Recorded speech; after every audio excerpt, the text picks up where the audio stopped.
Hello friends, welcome back to my channel power of knowledge. तो आज हम लोग पढ़ेंगे क्लास 12th की बिजनेस स्टडीज़ का सेकंड चैप्टर का सिग्निफिकेंस ऑफ मैनेजमेंट प्रिंसिपल। तो इससे पहले हम लोग पढ़ चुके हैं ऑलरेडी कि मैनेजमेंट प्रिंसिपल क्या होता है, उसका नेचर क्या होता है, कैसा नेचर होता है मैनेजमेंट प्रिंसिपल का, यानी कि प्रिंसिपल ऑफ मैनेजमेंट का। तो आज हम पढ़ेंगे इसके इम्पोर्टेंस का ही दूसरा सिनोनिम्स होता है सिग्निफिकेंस। तो यहाँ पे 1 2 3 4 5 6 इम्पॉर्टेंट्स दिए गए हैं, वन बाय वन समझ लेते हैं। तो फर्स्ट आता है provide managers with useful insight into real world situation. यहाँ पे क्या करता है, प्रोवाइड कराता है मैनेजर को क्या, मैनेजमेंट प्रिंसिपल्स क्या प्रोवाइड कराता है, एक यूजफुल इंसाइट, पूरा इंसाइट का जो है वो प्रोवाइड कराता है इनटू किस में, रियल वर्ल्ड सिचुएशंस में। जैसे कि रियल वर्ल्ड सिचुएशन में आप कैसे क्या क्या एक्ट करेंगे मैनेजर्स, तो यहाँ पे वो मैनेजर्स को नॉलेज देता है। तो यहाँ पे प्रिंसिपल्स ऑफ मैनेजमेंट जो है, इसके बारे में ही पूरा चैप्टर है। तो फर्स्ट इम्पॉर्टेंस ये है कि वो इंक्रीज़ करता है देयर नॉलेज, यानी कि किसकी नॉलेज, मैनेजर की नॉलेज, एबिलिटी और understanding of managerial situation and सर्कमटेंस।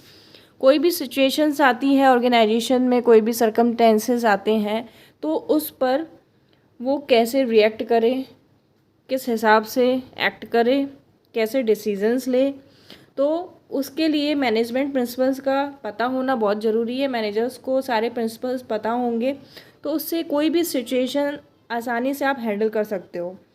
तो मैनेजर्स की नॉलेज भी बढ़ाएगा प्रिंसिपल्स ऑफ मैनेजमेंट, उसकी एबिलिटी और उसकी अंडरस्टैंडिंग, वो हर सिचुएशन को अंडरस्टैंड करे, हर सर्कमटेंसेस को समझे, उसके बारे में अच्छे से नॉलेज ले। तो यही इसका काम है। It enables the managers to learn from past mistakes and conserve time.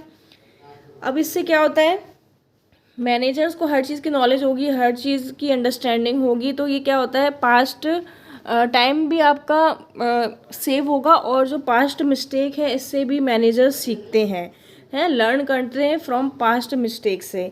अगर आपकी पहले कोई मिस्टेक्स होगी तो आप उसको इम्प्रूव करेंगे, आपको नॉलेज होगी, आपको अच्छे से आपकी अंडरस्टैंडिंग होगी, तो पास्ट मिस्टेक्स से भी आप समझेंगे कि हाँ मैंने पहले ये गलती की थी, अब ये चीज़ गलती दोबारा नहीं करनी है। तो आपको इजीली वो सिचुएशन, वो सर्कमटेंस हैंडल करने में आसानी देगी, और आसान कौन करेगा, हमारा प्रिंसिपल्स ऑफ मैनेजमेंट। तो इससे आपका क्या होगा, टाइम भी बचेगा, आपको ज़्यादा सोचने की दिक्कत नहीं होगी, आप आसानी से हर चीज़ को डिसाइड कर सकते हो विद इन ए लिमिटेड जो गिवन टाइम है, उस टाइम के अंदर अंदर आप अपना टाइम भी सेव कर सकते हो, पास्ट मिस्टेक को सीख सकते हो। तो ये जो है सारा प्रिंसिपल्स ऑफ मैनेजमेंट हेल्प करता है।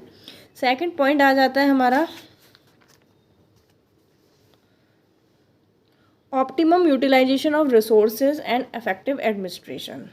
अब ऑप्टिमम यूटिलाइजेशन ऑफ रिसोर्सेज का मतलब होता है कि रिसोर्सेज दो टाइप के होते हैं, एक तो हमारा हो गया ह्यूमन रिसोर्स, एक मटेरियल रिसोर्सेज, एक इंसान जो काम करते हैं, और ये एक जो हमारा मटेरियल वहाँ पे जो लगा हुआ है, रॉ मटेरियल है या सेमी फिनिश्ड है, कैसा भी है, तो उसका अच्छे से यूज़ करना। कोई भी मैन्युफैक्चरिंग यूनिट है तो वहाँ पे दो टाइप के रिसोर्सेज चाहिए होते हैं, ह्यूमन रिसोर्स और मटेरियल रिसोर्सेज। तो दोनों रिसोर्सेज का अच्छे से होना, इंसान काम कर रहे हैं तो उनका टाइम वेस्ट ना हो, अच्छे से वो अपना टाइम यूज़ कर पाएँ, और उस टाइम पे ज़्यादा से ज़्यादा हमें बेनिफिट मिल पाए, या फिर मटेरियल हमारा ज़्यादा से ज़्यादा अच्छे से यूज़ हो जाए और मटेरियल वेस्ट ना हो। तो ऑप्टिमम यूटिलाइजेशन होना चाहिए रिसोर्सेज का। यहाँ पे optimum utilization of resources means that the human and the material resources should be put to use in such a manner that they should give maximum benefits with minimum cost।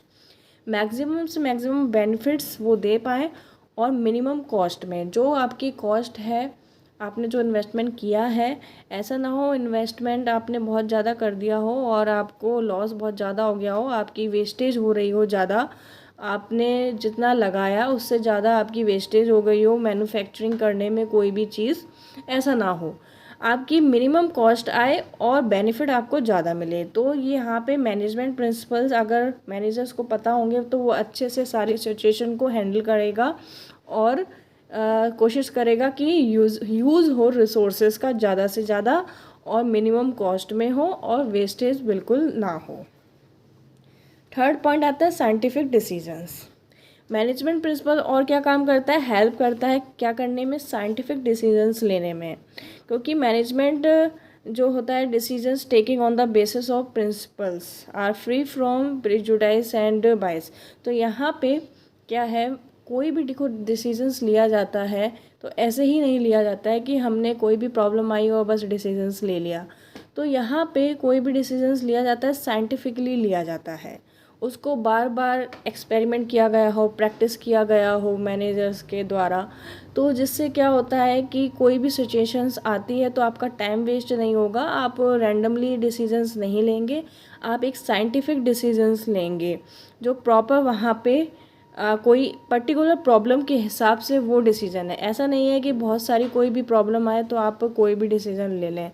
तो वहाँ पे proper जो particular problem आई है उसको देखते हुए एक decisions लेना चाहिए। तो यहाँ पे आपका हो गया साइंटिफिक डिसीजंस, ठीक है। क्योंकि साइंस में भी आप देखते होंगे कोई भी रूल्स बनते हैं, कोई भी प्रिंसिपल बनते हैं, तो वो जैसे ऊपर से कोई फल गिरा तो ऊपर से क्यों गिरा, ग्रेविटी की वजह से गिरा। तो ऊपर से कोई भी चीज़ गिरेगी तो हम यही समझेंगे ना, कोई और रूल्स तो लगाएंगे नहीं। वैसे ही यहाँ पे मैनेजमेंट में भी क्या होता है, कोई भी प्रॉब्लम आती है तो उसका एक अलग प्रिंसिपल होता है, एक अलग तरह से डिसीजंस लेना होता है मैनेजर्स को। तो ये नहीं है कि उस पर सिचुएशन आप सारी डिसीजंस एक प्रॉब्लम पे लगा देंगे या फिर आप कोई भी डिसीजंस ले लेंगे उस प्रॉब्लम को हैंडल करने के लिए, ऐसा तो नहीं है। तो मैनेजमेंट प्रिंसिपल्स यहाँ पे इसलिए हेल्प करता है, अगर हमें पता होना चाहिए अपने प्रिंसिपल्स मैनेजमेंट के। अगर हम एक मैनेजमेंट कर रहे हैं अच्छे से तो हमें पता होने चाहिए सारे प्रिंसिपल्स के कौन सी सिचुएशन में आपकी कौन से प्रिंसिपल्स लगेंगे। तो मैनेजमेंट प्रिंसिपल हेल्प करते हैं साइंटिफिक डिसीजंस लेने में। फोर्थ आता है मीटिंग चेंजिंग एनवायरनमेंट रिक्वायरमेंट। यहाँ पे क्या है, मैनेजमेंट प्रिंसिपल हेल्प करता है मैनेजर्स को क्या करने में, मीटिंग चेंजिंग एनवायरनमेंट रिक्वायरमेंट। जो हमारे आसपास चेंजेस हो रहे हैं एनवायरनमेंट में, कभी भी एनवायरनमेंट फिक्स नहीं होता है, हमेशा चेंज होता रहता है। तो हमारे मैनेजमेंट प्रिंसिपल्स को भी ऐसे होने चाहिए, फ्लेक्सिबल होने चाहिए, एक रिजिड नहीं होने चाहिए। They can be modified according to changes. तो उनको ऐसे होने चाहिए कि वो मॉडिफाइड किए जा सकें according to changes taking place in the environment. Environment में जैसे जैसे चेंजेस आते हैं उस हिसाब से हम उसको मॉडिफाई कर सकें, चेंज कर सकें उन मैनेजमेंट प्रिंसिपल्स को। तो मैनेजमेंट प्रिंसिपल्स भी हमारे चेंज होते हैं। ऐसा नहीं है कि जो रिजिड रूल्स बन गया, जो प्रिंसिपल बन गया तो वो बन गया तो हम उसको लागू कर देंगे, ऐसा नहीं है। उसको भी चेंज किया जा सकता है अगर डिफरेंट सिचुएशंस आती रहती हैं। क्योंकि इतनी ऑर्गेनाइजेशन इतनी बड़ी है, एक दिन का तो काम है नहीं, सालों का काम है। जब हमने कोई बिज़नेस खड़ा किया है तो भाई हम उसको चलाएंगे, तो हर रोज़ हर सेकंड कोई ना कोई मैनेजर को डिसीज़न लेना पड़ता है और वो डिसीजंस को बाद में पलटना भी पड़ता है। क्योंकि हमारे एनवायरनमेंट में चेंजेस होते रहते हैं, तो उस हिसाब से हमें अपने एनवायरनमेंट को देखते हुए सारी चीज़ें डिसीजंस लेनी है। तो मैनेजमेंट प्रिंसिपल को भी हम मॉडिफाइड कर सकें, ऐसा होना चाहिए, रिजिड नहीं होना चाहिए। तो फिफ्थ आता है हमारा fulfilling social responsibilities. Management principle also guide the managers to perform social responsibility. अब देखो कोई भी ऑर्गेनाइजेशंस होती है तो वहाँ पे या भी कोई भी कंपनी होती है, कोई भी फर्म होती है, कोई भी बिजनेस ऑर्गेनाइजेशन होती है, उससे हम लोग रिसोर्स कहाँ से लेते हैं, रिसोर्स हम लोग लेते हैं सोसाइटी से। और जब बन के तैयार हो जाता है हमारा प्रोडक्ट तो हम बेचने का जाते हैं, वो भी हम सोसाइटी को बेचते हैं। और हमारे ऑर्गेनाइजेशन में जो एम्प्लॉयज़ हैं काम कर रहे हैं वो कहाँ से आते हैं, वो भी सोसाइटी से आते हैं। तो सारी चीज़ें सोसाइटी पे बेस हैं। बिज़नेस हमारा पूरा सोसाइटी पर ही बेस है, बिना सोसाइटी के आप बिज़नेस नहीं चला पाओगे। एम्प्लॉयज़ कहाँ से लाओगे, सोसाइटी से। रॉ मटेरियल सोसाइटी से, बेचने कहाँ जाओगे, सोसाइटी पे। तो यहाँ पे ये है बोल रहा है कि जो मैनेजमेंट प्रिंसिपल्स होते हैं वो गाइड करते हैं मैनेजर को कि परफॉर्म करो भाई सोशल रिस्पॉन्सिबिलिटी, अपनी सोशल रिस्पॉन्सिबिलिटी भी परफॉर्म करो। सोशल रिस्पॉन्सिबिलिटी का भी ध्यान रखो, तुम्हारी एक जिम्मेदारी है कि तुम्हें समाज को देख के चलना है। ये नहीं तुम समाज को इग्नोर कर दो, तुम समाज को इग्नोर नहीं कर सकते हो, क्योंकि तुम्हें अगर बिज़नेस अच्छे से चलाना है, रन करना है, तुम्हें समाज का ध्यान रखना पड़ेगा, अपने एम्प्लॉयज़ का ध्यान रखना पड़ेगा, अपने कस्टमरों का ध्यान रखना पड़ेगा। कस्टमर कहाँ से आते हैं? वो भी सोसाइटी से आते हैं।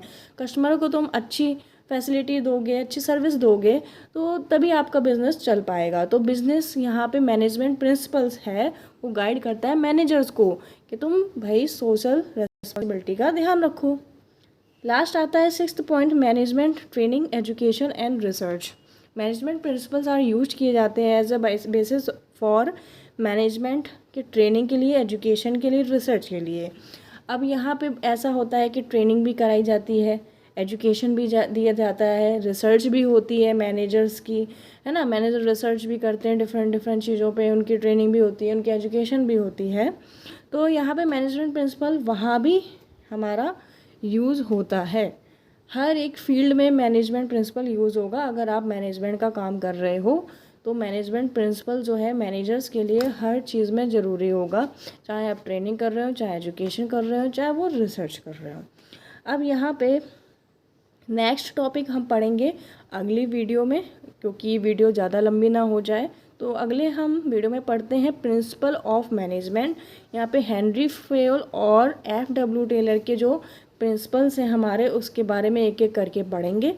तो वीडियो अच्छा लगे तो लाइक करो, सब्सक्राइब करो, शेयर करो, और जब तक के लिए नोट्स भी बना लो। अगर नहीं बनाए हो तो मिलेंगे नेक्स्ट वीडियो में। तब तक के लिए take care, bye bye and thanks for watching my channel.